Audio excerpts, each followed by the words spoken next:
Hola, ¿qué tal? Muy buenas tardes. Sean bienvenidos a las redes de Martí Noticias. Hoy tenemos un privilegio especial, un gran lujo. Tenemos al padre Alberto Reyes de la parroquia de Esmeralda en En Camagüey. Camagüey.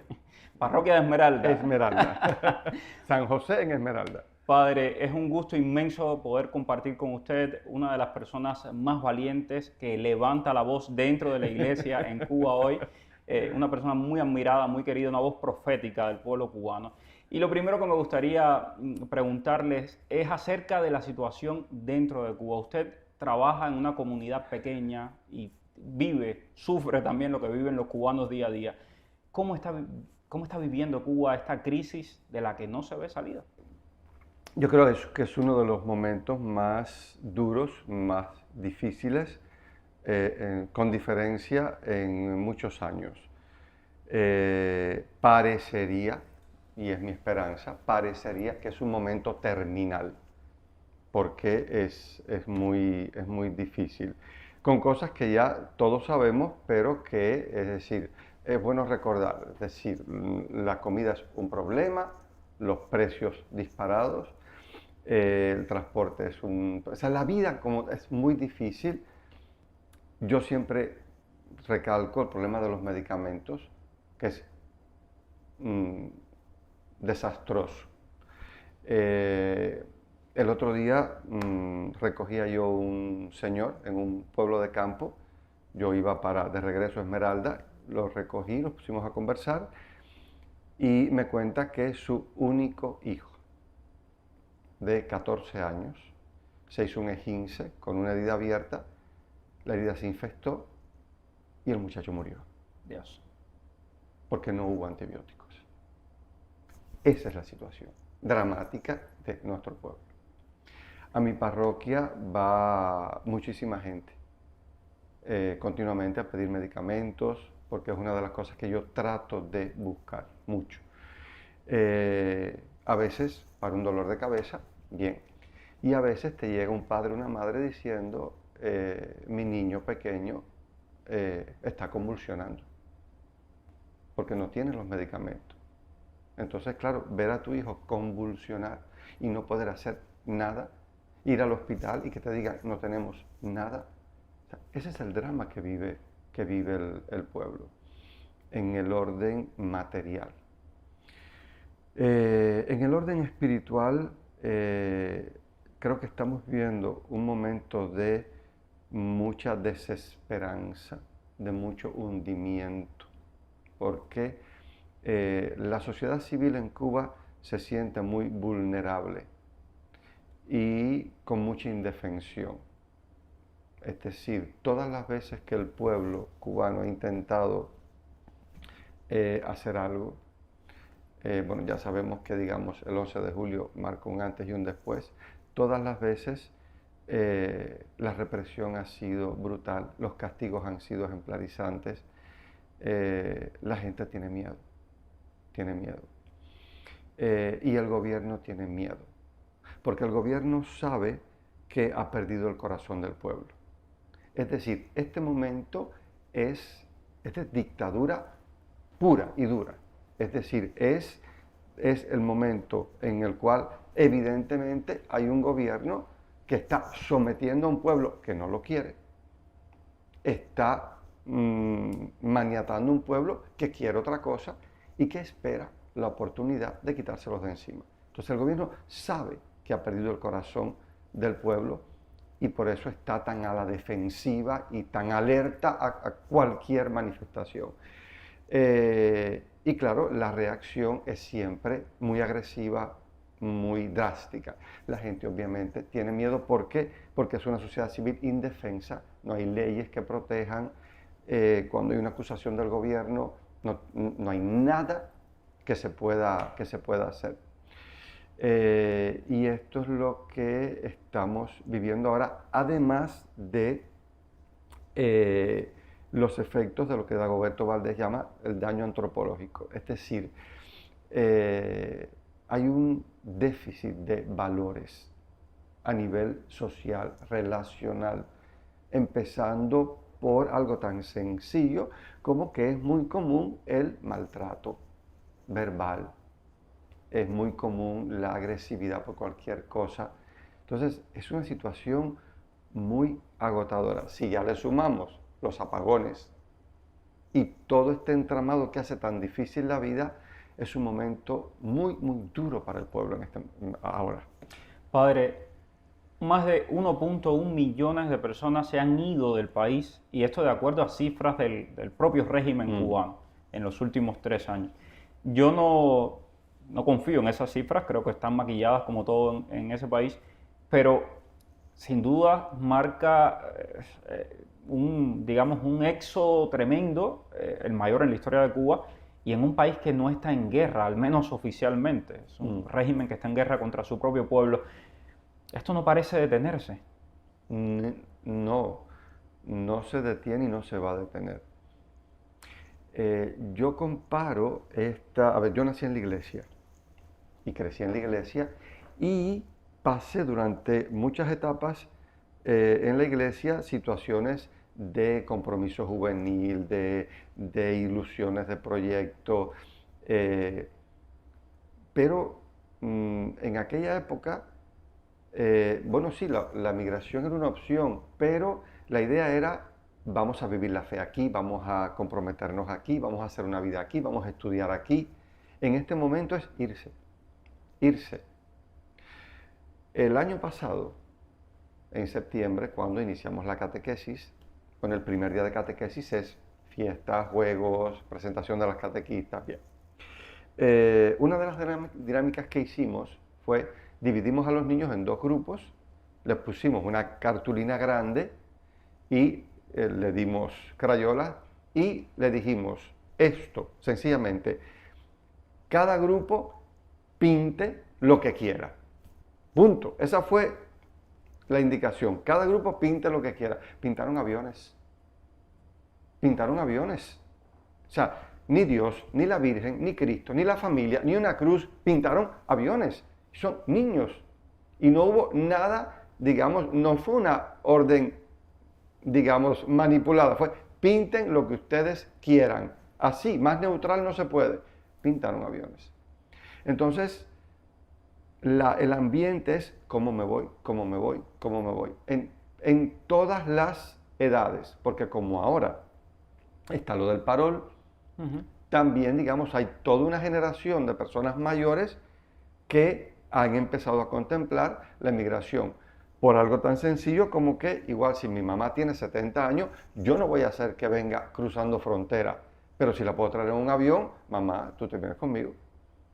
Entonces las iglesias se han vaciado, y se han vaciado sobre todo de jóvenes. Yo tenía muchísimos jóvenes hace 2 años en la parroquia, no queda prácticamente ninguno, todos se han ido.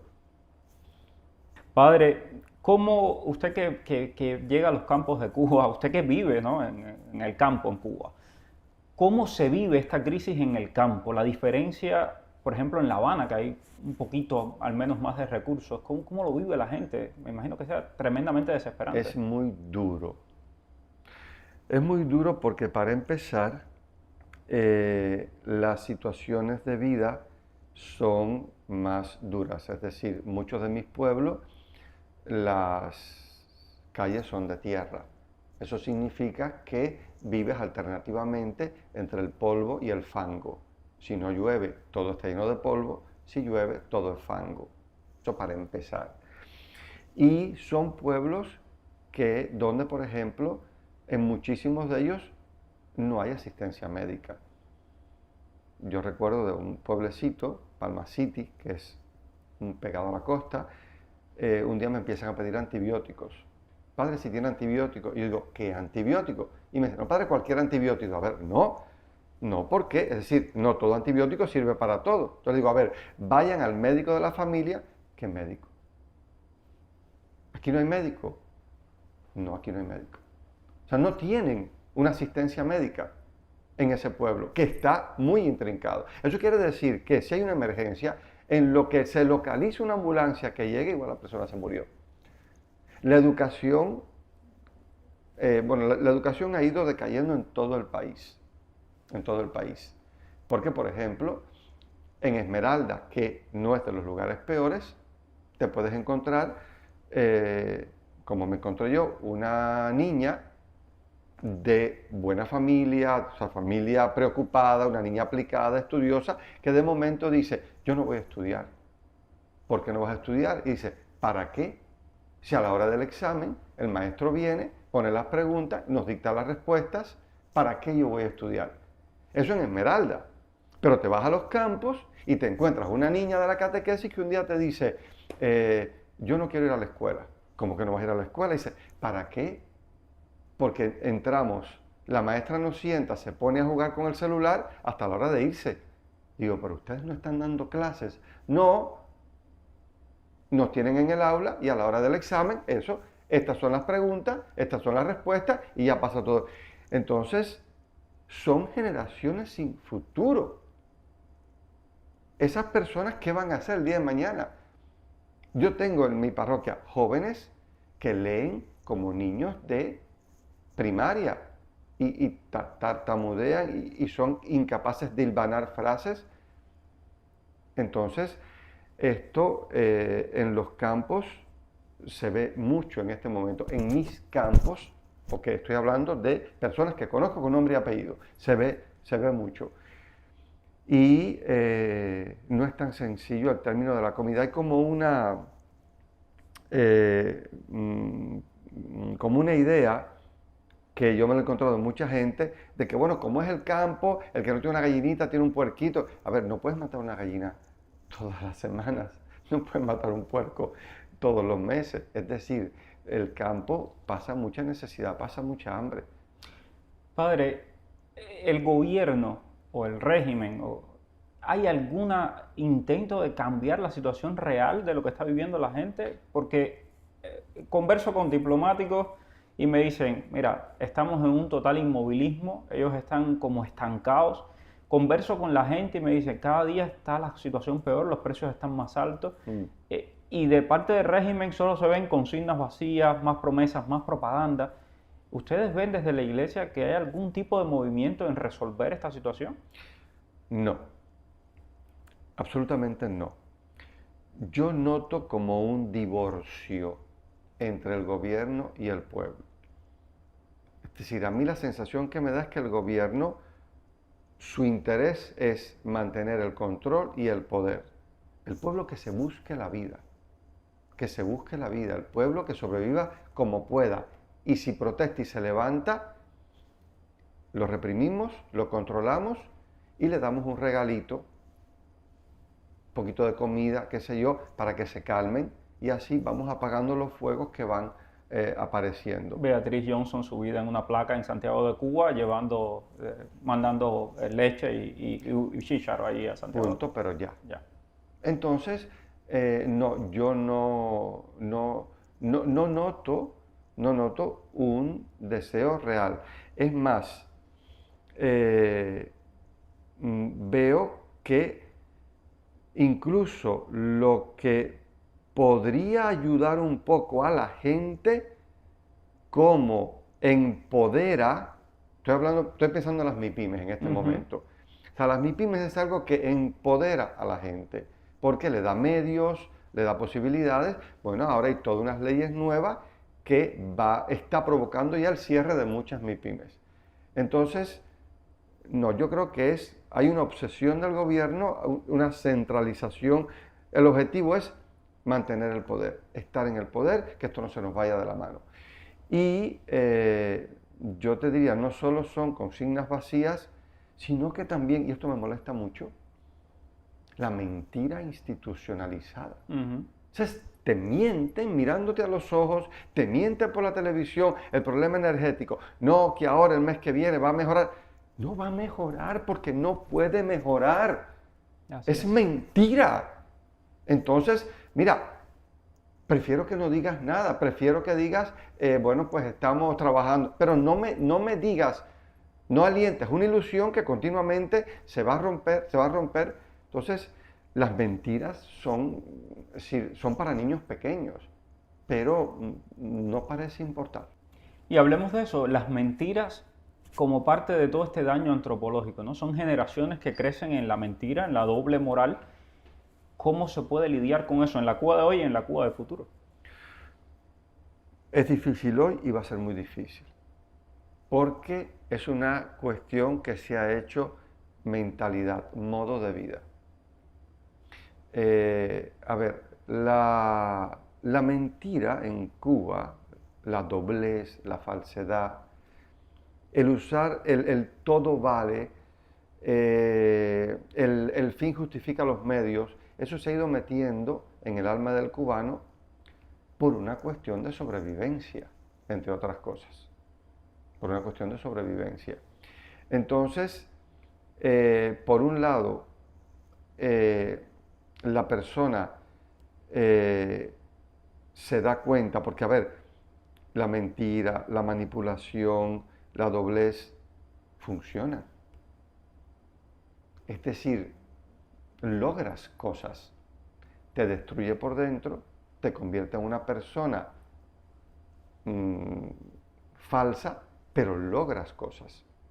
Entonces, por ejemplo, para mí una de las experiencias más duras en este sentido que yo he tenido fue cuando yo estuve de formador del seminario, donde uno de los procesos más difíciles con los seminaristas es: no me dejes nada entre pecho y espalda. Necesitas vivirte en verdad. Incluso, por ejemplo, haciendo proceso con alguno que para sobrevivir tuvo que mentir, tuvo que ser doble. Aquello de ya, no lo necesitas. Ahora puedes vivirte en verdad.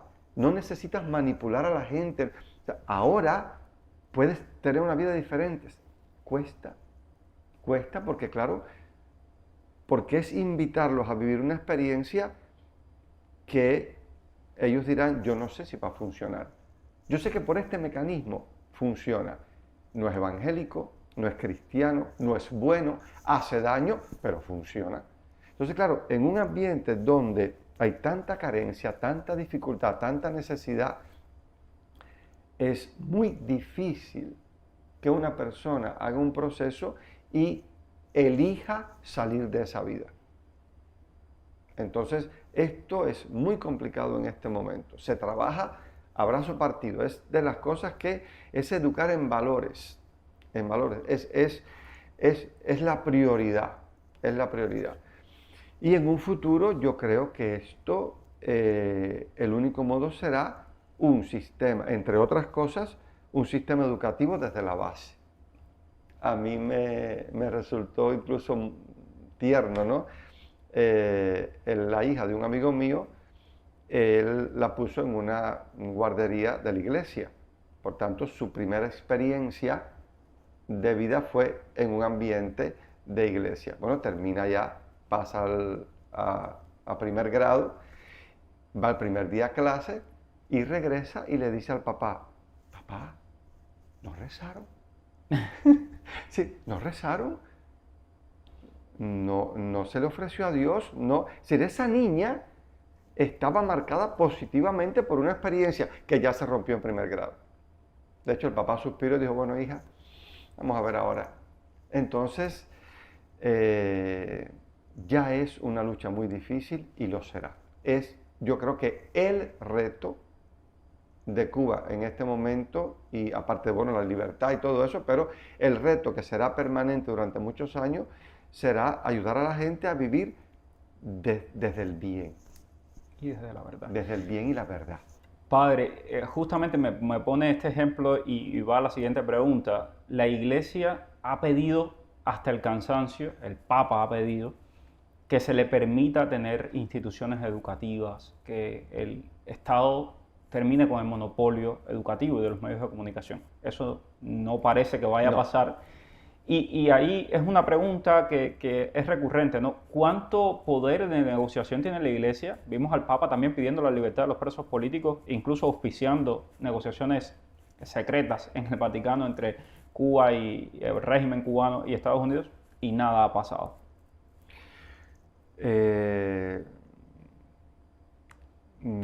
Yo creo que con respecto a la Iglesia, el objetivo del gobierno, es decir, yo tengo una amiga psicóloga que ella, una de las cosas que ella me enseñó en terapia era que cuando se hacía terapia, había una pregunta que había que tener siempre muy en mente, ¿no? ¿Cuál es tu objetivo? Cuando se hace una pregunta, ¿cuál es tu objetivo? ¿Qué quieres lograr? ¿A dónde vas? ¿No? Y respecto a la iglesia, el objetivo del gobierno es que no se convierta la iglesia en una voz, es decir, que no haya un conflicto con la iglesia, es decir, vamos a tratar de no tener en la iglesia a alguien que nos pueda hacer la guerra. Entonces sí hay mucha conversación, pero a la hora de las cosas concretas, como por ejemplo, dame espacio en la educación, dame espacio en la salud, vamos a hablar de los presos políticos, vamos a hacer... No. Es decir, muchas sonrisas, o sea, como el refrán, ¿no? Mucho ruido y pocas nueces. Entonces yo creo que, bueno, en España dicen la expresión esta de marear la perdiz, ¿no? Sí. Yo te doy vuelta. Conozco un cura que tiene una expresión más cubana y él dice que el gobierno, su política con la iglesia es vaselina y colchón. O sea, te dan vaselina para que todo resbale y te tira contra el colchón. Entonces, bien, no te estoy haciendo daño, ¿no? Pero la línea... Entonces, por ejemplo, yo tengo entendido, es una información que tengo, dentro de la formación que dan los dominicos en Cuba, hay un curso de inglés avalado por Cambridge, con título de Cambridge, en inglés. Entonces, ¿qué ha dicho Caridad Diego? Ese título no puede ser reconocido en ningún trabajo. Entonces, tú llegas con tu título de Cambridge adquirido en una institución religiosa y no es reconocido. Caridad Diego, la jefa del Partido Comunista, de la asuntos, represora, vamos a decirlo, de asuntos religiosos. De asuntos religiosos. Entonces, claro, es decir, Caridad Diego no puede impedir que en un centro, que en un lugar de la iglesia se enseñe inglés. Eso no lo puede impedir. Pero sí puede impedir que se reconozca el título. Increíble, ¿no? Entonces, son como cosas para ellos no negociables. Es decir, esto ha sido que no, esto es no, y de ahí no se mueve. Padre, usted en persona ha sufrido el acoso de las autoridades del régimen cubano. ¿Siente miedo estando en Cuba? No. No, en realidad no. Yo creo que, a ver, llevo años trabajándome la libertad y los miedos. Años. Para empezar, una de las cosas que fui aprendiendo fue lo que yo llamo huir hacia adelante. Y eso me ha hecho mucho bien. Y huir hacia adelante es eso. Esto me da miedo, pues yo suelo llevar a los muchachos al escambray, a tirarnos de las cascadas, qué sé yo. Entonces ellos me dicen, ¿usted no le da miedo tirarse de la cascada? Sí, sí me da miedo, pero yo quiero tirar. Entonces yo me tiro con miedo. O sea, yo lo que no voy a permitir es, si yo quiero hacer esto, y me parece que está bien que lo haga, si yo quiero tirarme de la cascada, yo no voy a permitir que mi miedo, yo me tiro en paracaídas 2 veces. ¿Con miedo? Sí, pero quería tener esa experiencia. Entonces he aprendido a huir hacia adelante. Por otro lado, yo quiero ser fiel a mi conciencia. Quiero ser fiel a mi conciencia. La vida es una sola, Mario. Un día me voy a morir. Con suerte, antes de morirme, podré mirar hacia atrás y preguntarme cómo hubieras querido vivir. Y si ese momento Dios me lo da, yo quisiera poder decir, he sido fiel a mi conciencia. Y he defendido el bien, he defendido la verdad, he defendido la justicia, según mi conciencia. Y por otro lado, yo pienso que la libertad tiene mucho de opción. Es decir, yo hay una cosa que repito mucho, todo tiene un precio en esta vida. Hablar tiene un precio, callarse tiene un precio, manifestarse tiene un precio, trancarse en casa y no decir nada, enfrentarse al gobierno tiene un precio, hacerle el juego al gobierno tiene un precio, todo tiene un precio. Yo prefiero estos precios. Entonces, claro, cuando lo eliges, asumes que cualquier cosa puede pasar. Entonces, cuando asumes que cualquier cosa puede pasar, te relajas. Entonces, bueno, si va a pasar algo, pues nada. Y nada. Dios dirá. ¿Se siente respaldado por la iglesia, padre? Sí, sí. Para empezar, por mis laicos. Para empezar, por mis laicos. Es decir, mis comunidades me cuidan, me ayudan, me protegen. Y yo sé que rezan por mí. Mucho, mucho. Mi presbiterio, mis amigos curas, mis amigas monjas. Yo sé que mi obispo tiene mucha presión encima, porque por ejemplo, toda la guerra se la hacen a él. Toda la guerra que quisieran hacerme a mí, se la hacen a él. O sea, a mí no me llaman, a mí no me dicen nada, a él lo llaman, con él se quejan, a él lo presionan. Es decir, yo entiendo que tiene que aguantar mucho golpe que no me lo dan a mí, se lo dan a él. Aunque contra usted también la seguridad del Estado ha hecho programas completos. Bueno, sí, a ver, ha habido actos de repudio, ha habido difamación mediática. Sí, me ha llamado Seguridad del Estado, han escrito horrores de mí en los medios. Ahora el último capítulo de la novela es que, según tengo entendido, el de Seguridad del Estado de Esmeralda ha dicho que no se me puede vender combustible porque soy opositor. Bien, estamos en eso ahora. Es decir, porque podemos pensar distinto, pero soy un ciudadano, soy el responsable de una institución religiosa y esto no puede ser. Entonces, bien, pero son los precios. Son los precios. Si yo estuviera tranquilito, calladito, en mi cuevita, no tendría estos precios, pero a nivel de conciencia tendría otros. Y no sé si al final tendría que terminar pidiéndole perdón a Dios por no haber intentado ser fiel a su palabra. Yo no quiero eso. Yo no quiero eso. Padre, y termino desde Miami, desde el exilio cubano aquí en Miami. ¿Cómo se puede ayudar a la causa de Cuba? ¿Cómo se puede ayudar a la libertad de Cuba y a mejorar la situación del pueblo cubano? Mira, hay algo que me pueden decir, es respuesta de cura, pero yo lo digo con total convencimiento, que recen. ¿Cómo pueden ayudar a Cuba? Recen. Yo no entiendo por qué este proceso ha durado tanto tiempo. No lo entiendo. Y yo ciertamente en mi oración, una de las cosas que le digo al Señor es, ¿hasta cuándo? ¿Hasta cuándo? Pero también yo sé que Dios no da una puntada sin hilo. Dios sabe. Dios sabe. Y el comunismo en Cuba estará hasta que Dios diga hasta aquí. Porque Dios es el dueño de la historia. Y el día que Dios diga hasta aquí, se caerá todo de la noche a la mañana, como pasó en Europa del Este. Cuando parecía que aquello iba a ser eterno.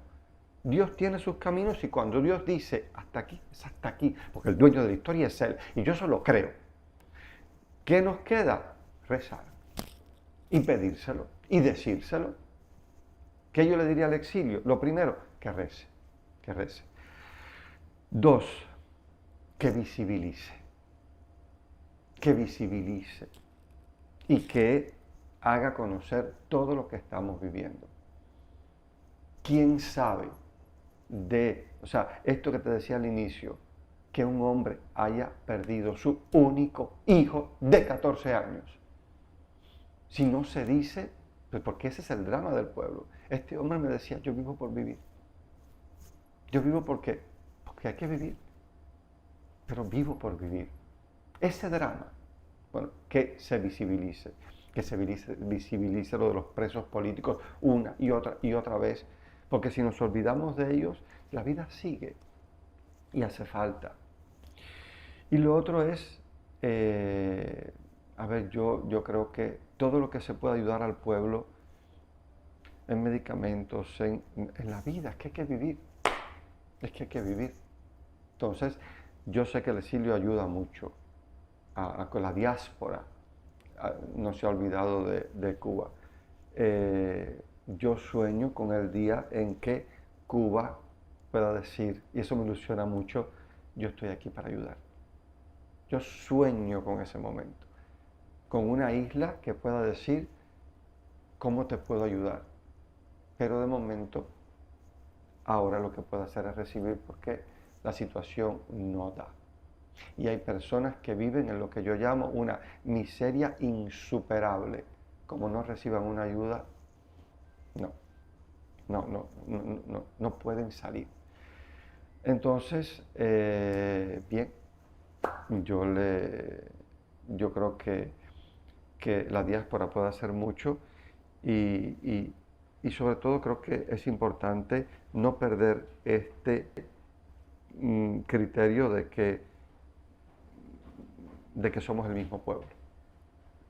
Y en situaciones distintas y desde lugares distintos tenemos un mismo objetivo, que es la liberación de Cuba de esta dictadura, de esta tiranía que ya es demasiado larga. Muchas gracias, padre. Gracias a ti. A todos ustedes, gracias por acompañarnos en Martín Noticias. Por favor, recuerde suscribirse a este canal y compartir este video con amigos y familiares, especialmente dentro de la isla.